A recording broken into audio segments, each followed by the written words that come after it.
তিনি দেশের একজন বড় ব্যবসায়ী, কিন্তু মুনাফার ধ্যান ধারণায় একেবারে শূন্য বলা চলে।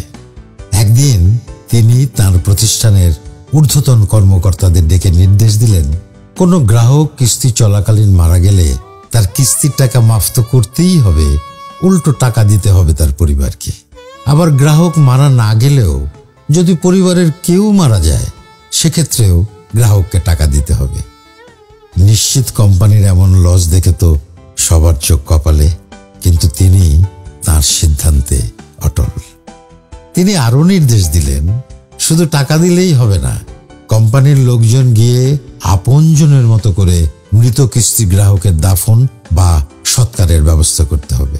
খরচও বহন করবে কোম্পানি।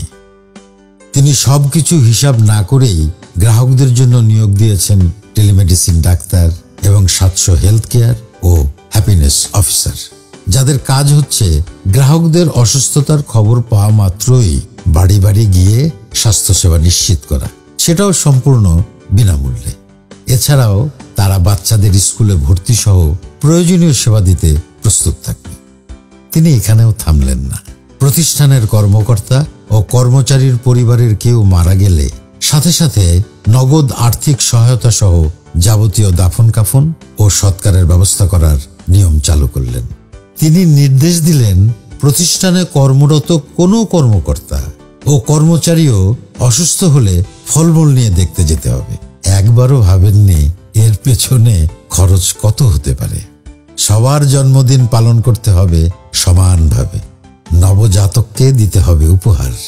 তার দৃষ্টিতে সবাই কোম্পানির অংশীদার, সবাই পাবে মুনাফার ভাগ। যে মানুষ মুনাফার হিসাব করে না, তিনি ব্যবসায়ী হন কিভাবে? মুনাফা নাকি তিনি ঠিকই করেন। এত খরচের বিনিময়ে প্রতিষ্ঠানের মুনাফা কম হলেও বড় মুনাফা হিসাবে তিনি দেখেন মানুষের মুখের হাসি। তার একটাই আবদার, থাকতে হবে হাসি মুখে। তাকে বলা হয় পরশ পাথর। তিনি যেখানেই হাত দেন সেটি সোনা হয়ে যায়। সিরিয়ালে দাঁড়িয়ে খাবার নিয়ে সবার সাথে বসে তিনি একই খাবার খেতে স্বাচ্ছন্দ্য বোধ করেন।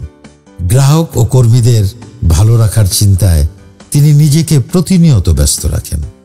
তিনি হয়তো মুনাফা বোঝেন না, কিন্তু মানুষের ভালোবাসা ঠিকই বোঝেন।